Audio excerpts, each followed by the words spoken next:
Bienvenidos a JL Interviews TV América, presentado por Joana Longava.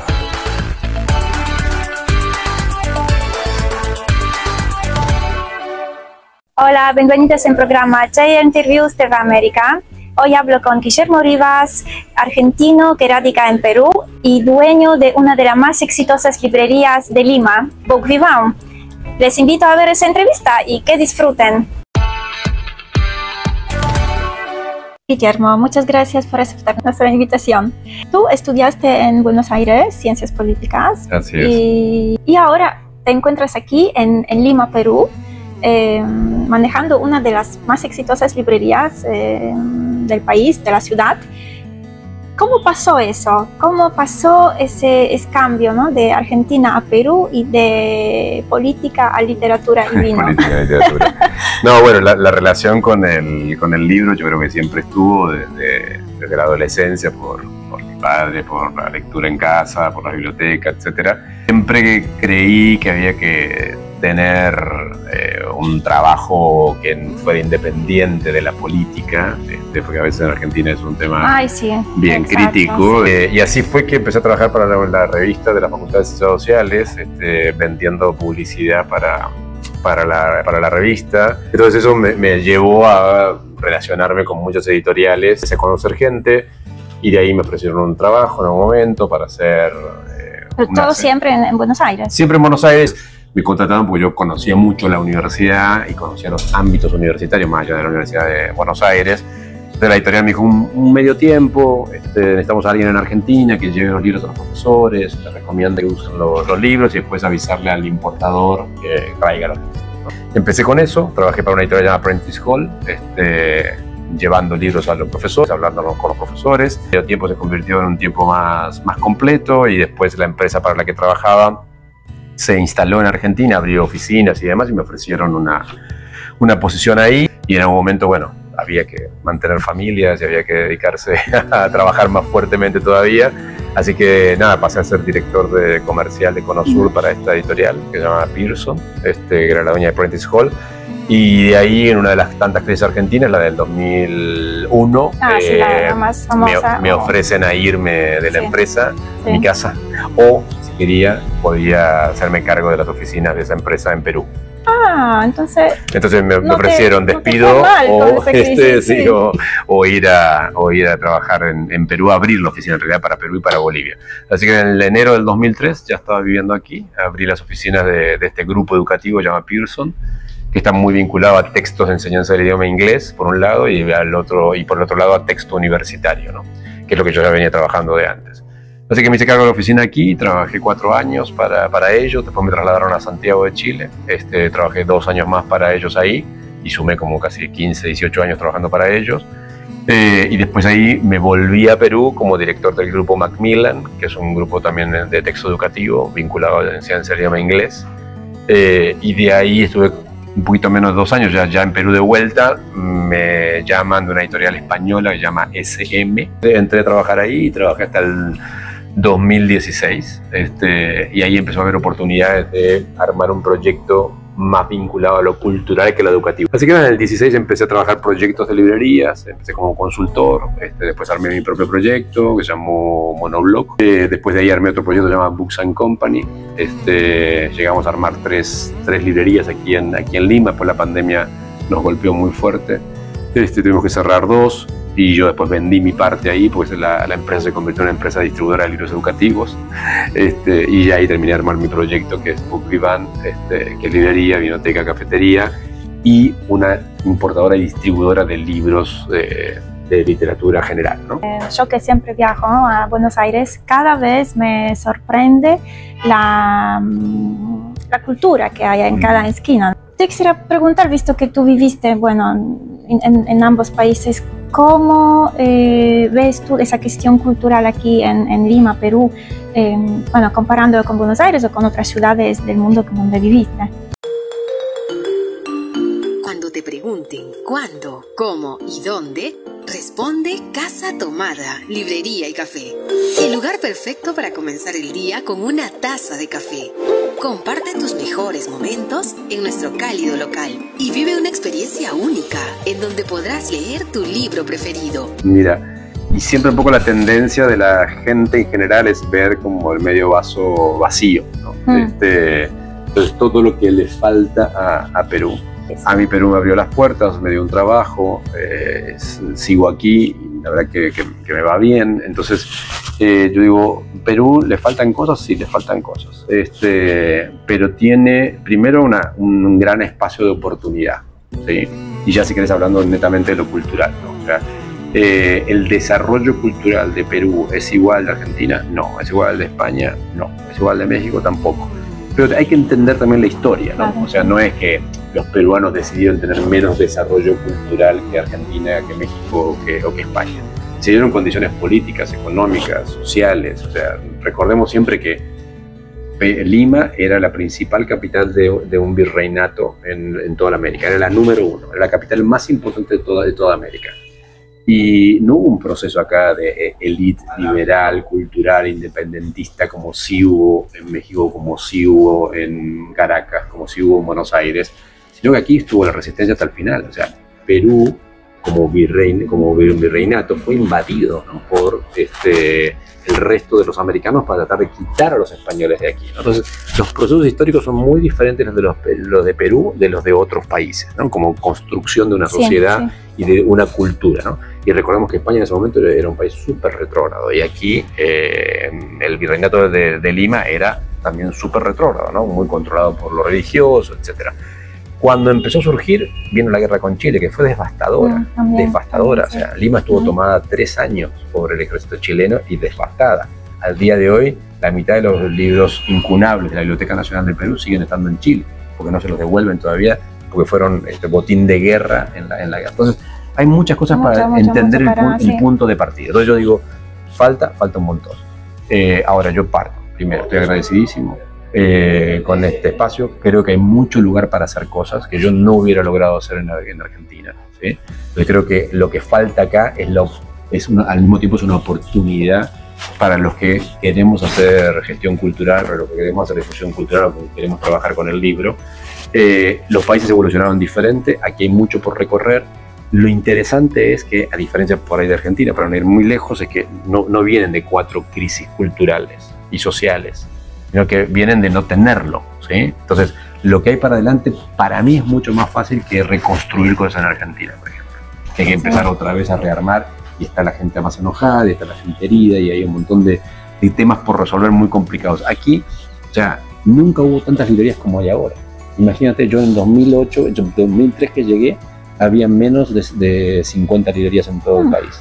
Hoy hay más de 250 librerías. Eso es positivo.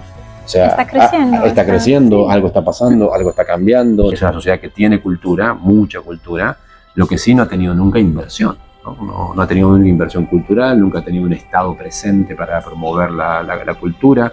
O sea, entonces también hay que entender ese tipo de cosas. Recién hace 3 años, por primera vez en la historia del Estado peruano, por unos 200 años, por primera vez hace 3 años, el Estado empezó a comprar libros para las bibliotecas públicas, ¿sí? Teníamos bibliotecas públicas en Perú, muy poquitas, pero finalmente con bibliotecas públicas, una por casi 400 municipios, porque son municipales. Y cuando tú le preguntabas cómo adquieren ustedes los libros, te decían por donación, ¿sí? Y siempre se había trabajado sobre esa base. Nunca se habían desarrollado bibliotecas públicas con inversión del Estado. Y por primera vez, hace 3 años, el Estado empezó a comprar sistemáticamente, todos los años, 1, 2, 3 millones de dólares en libros para nutrir las bibliotecas públicas municipales. Entonces, está sucediendo. Yo creo que hay mucho camino por recorrer, pero que está muy buena la oportunidad. ¿Cuáles autores contemporáneos argentinos nos recomiendas? Bien. Fundamentalmente, yo creo que el fenómeno de las escritoras argentinas está dando mucho que hablar, y yo siento que hoy ellas son mucho más interesantes que los hombres en sus propuestas, ¿sí?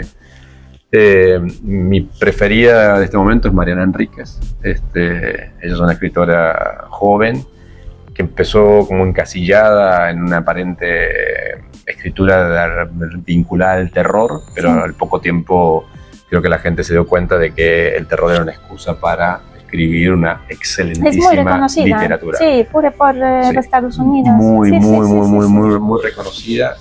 Yo creo que ella es realmente extraordinaria y es parte, como diría, del emergente, lo que es la literatura argentina.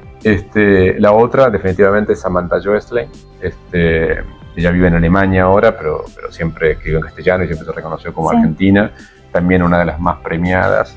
Y que realmente también, yo creo que ha movido la escena literaria en términos de que es la mejor representante, según mi humilde opinión, de un Bioy Casares, un Cortázar, te diría en parte un Borges, sobre todo porque escribe con un cierto contenido fantástico que escribían estos autores con altísima calidad literaria y al mismo tiempo como un recurso para contar cosas. No es que es una autora de literatura fantástica, ¿no? Que hace sagas o duendes, ¿no? Sino que utiliza ciertos aspectos fantásticos para contar una historia, ¿no? Así que me parece realmente maravilloso y creo que es una de las grandes herederas, o sea, de la gran tradición literaria, si quieres, de Argentina, ¿no? Y después, la que creo que rompió un poco todos los moldes del esquema literario en Argentina es Dolores Reyes. Primero porque salió fuera del canon, o sea, salió fuera de los círculos, ¿no? No viene a estudiar en la Universidad de Buenos Aires, no viene a estudiar letras. O sea, es una maestra de escuela con 7 hijos, que empezó a tener hijos a los 19 años, en el conurbano bonaerense, en la zona más conflictiva en términos sociales y económicos. Y ella de ahí se puso a escribir y hizo una primera novela que se llama Come Tierra, que la verdad que fascinante su forma de escribir, y ya tiene la segunda y la tercera en marcha.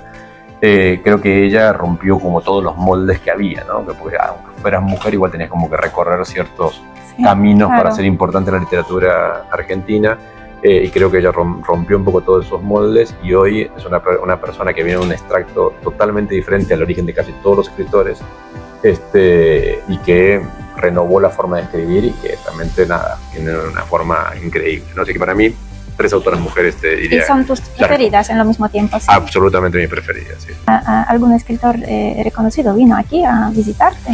Reconocido aquí, bueno, Dolores. Inauguramos la librería con un escritor argentino que se llama Luciano Olivera. Su primer libro lo publicado en Argentina, pero lo presentó aquí. Si no fue la primera, fue una de las primeras actividades que hicimos. Hay uno que en realidad es un poquito particular. Se llama Hernán Díaz. Hernán Díaz acaba de ganar el Pulitzer en Estados Unidos. También reconocido. Pero el tema es que, bueno, es un argentino que escribe en inglés. Sí, en realidad, sí, ¿no? sí, Él acaba de escribir su novela hace dos años que se llama Fortuna. Con esa ganó el Pulitzer. Estuvo en la Feria del Libro de julio del año pasado y estuvo aquí en la librería.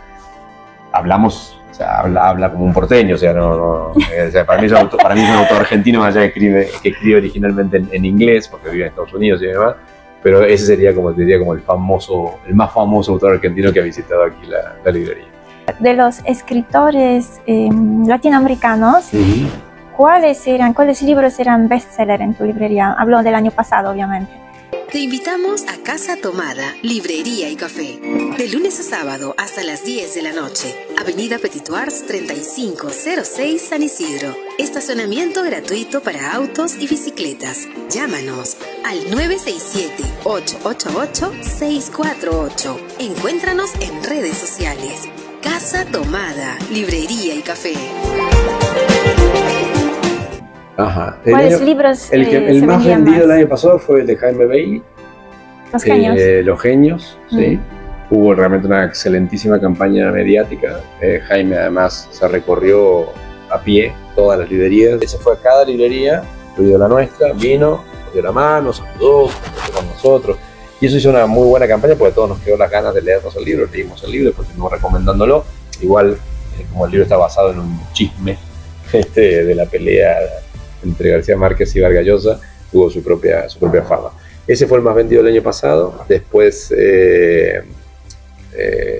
también latinoamericana, que Mariana Enríquez fue la segunda más vendida, con Parte de la Noche, que es su novela. Ella es más cuentista, pero tiene una novela que ganó el premio Herralde de Anagrama.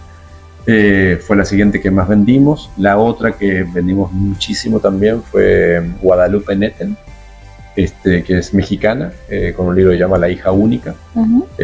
Realmente también una escritora alucinante, muy joven, que escribe sobre temáticas de mujeres, básicamente, en este caso La hija única, sobre la maternidad, o la no maternidad, en realidad.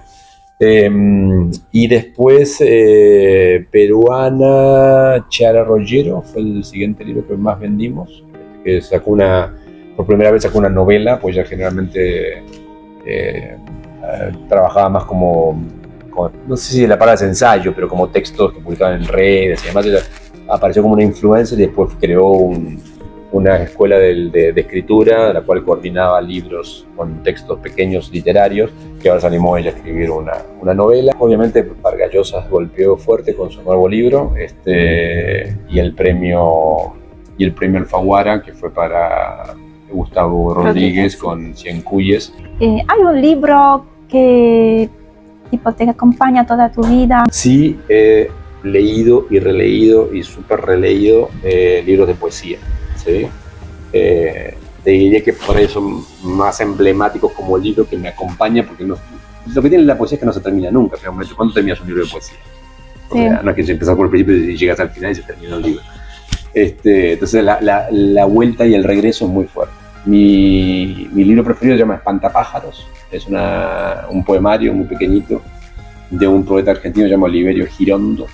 Oliverio fue un poeta muy emblemático a principios del siglo XX, 1910 a 1920, por ahí más o menos, porque agitaba la escena cultural de Buenos Aires muy fuertemente, con ideas de marketing, por ejemplo. O sea, alquiló una carroza fúnebre y puso un espantapájaros y un carro de bomberos haciendo ruido atrás para pasearse por el Buenos Aires de 1910, 1915, para promover su libro, Espantapájaros, por ejemplo. Se peleaba mucho con Borges y además, bueno, se terminó enamorando de la que le gustaba a Borges y se casó con ella, que es Nora Lange, otra escritora. Nada, Oliverio siempre lo estoy leyendo. Espantapájaros es un poemario en prosa, un poemario raro. Me gusta muchísimo, y de hecho la primera cata literaria que hicimos aquí en Book Event fue con el poemario de Oliverio, ¿no? Después tengo unas lecturas muy iniciáticas, muy basadas en la ciencia ficción. Empecé leyendo mucha ciencia ficción, ¿sí? Y el primer libro que leí, o que creo recordar haber leído, es 2 años de vacaciones, de Julio Verne. Muchas gracias, Guillermo. Muchas gracias por compartir tus gustos literarios y contarnos un poquito más sobre la librería. Gracias. Gracias.